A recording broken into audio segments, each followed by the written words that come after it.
Panorama group, जो सोचता है वो करता है। आपके अपने सपनों का आशियाना।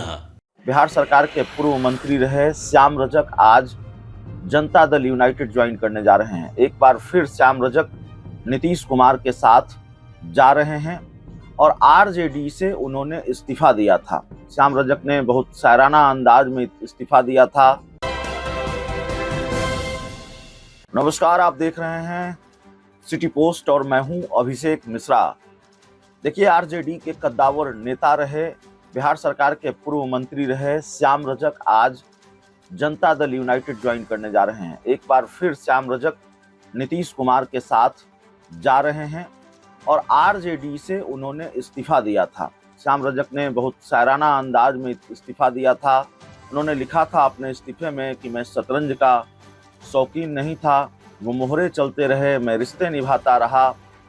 इस तरह की बात श्याम रजक ने कही थी अपने इस्तीफे में। और श्याम रजक को लेकर हमने आपको पहले ही बताया था कि वो आज यानी 1 सितंबर को जेडीयू ज्वाइन कर सकते हैं। हालांकि श्याम रजक इससे पहले भी जेडीयू में रहे हैं, लंबे वक्त तक वो लालू यादव के साथ रहे हैं, आरजेडी के साथ रहे हैं, लेकिन इससे पहले वो जेडीयू में रहे हैं। और श्याम रजक जेडीयू सरकार में मंत्री भी रहे हैं, नीतीश सरकार में मंत्री भी रहे हैं। जब जेडीयू में रहे तो नीतीश कुमार के बड़े विश्वास पात्र रहे। और जो मेरी जानकारी है, जो मेरी समझ है, जेडीयू छोड़ने की उनकी वजह आरसीपी सिंह से मतभेद, आरसीपी सिंह को लेकर टकराव, और फिर आखिरकार श्याम रजक ने जेडीयू छोड़ दिया था। वो फिर आरजेडी में शामिल हो गए थे और आरजेडी में लगातार बड़ी भूमिकाओं में रहे, बड़े पदों पर रहे, बड़ी जिम्मेदारी संभालते रहे।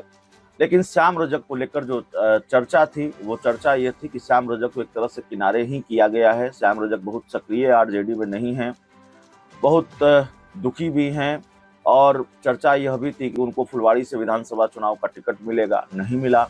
चर्चा यह भी थी कि समस्तीपुर लोकसभा सीट से वो लोकसभा का चुनाव लड़ेंगे, लेकिन लोकसभा का टिकट भी नहीं मिला।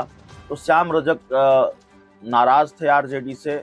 हालांकि जब हमारी बात श्याम रजक से हो रही थी तो उन्होंने ये कहा था कि हम टिकट के लालच में या कुर्सी के लालच में कभी हमने राजनीति नहीं की है। हमने बिहार में महापुरुषों के साथ उनका शिष्य रहा हूँ या उनकी विचारधारा पर मैं चलता रहा हूँ, जेपी लोहिया की विचारधारा पर मैं चलता रहा हूँ।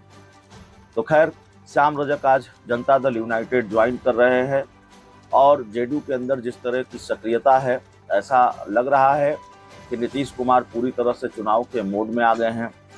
अनंत सिंह से मुलाकात हो रही है। जेडीयू के राष्ट्रीय अध्यक्ष और मुख्यमंत्री नीतीश कुमार और भी कई नेताओं से मिल रहे हैं, अपनी पार्टी के भी नेताओं से, और भी कुछ संभावित उम्मीदवारों से भी मिल रहे हैं। विधानसभा चुनाव में जो संभावित उम्मीदवार हो सकते हैं, यह भी लगातार चर्चा है। मुख्यमंत्री के साथ नेताओं की तस्वीरें लगातार सामने आ रही है, बात और मुलाकात की खबरें सामने आ रही है। तो खैर, नीतीश कुमार की रणनीति यह भी रही है पिछले दिनों कि जो रूठ कर चले गए हैं, जो दोस्त से दुश्मन बन गए हैं, उनको फिर दोस्त बनाया जाए, उनको फिर अपनी पार्टी में शामिल कराया जाए। कभी उपेंद्र कुशवाहा की पार्टी का भी विलय कराया नीतीश कुमार ने अपनी पार्टी में, उपेंद्र कुशवाहा को भी साथ ले आए, लेकिन उपेंद्र कुशवाहा फिर अलग हो गए, फिर नई पार्टी बनाई राष्ट्रीय लोक मोर्चा। श्याम रजक घर वापसी कर रहे हैं और हमने आपको जैसा कि कल बताया कि पूर्व सांसद डॉक्टर अरुण कुमार की भी घर वापसी की चर्चा है, वो भी घर वापसी कर सकते हैं। इस पूरी रिपोर्ट में इतना ही। बहुत बहुत धन्यवाद।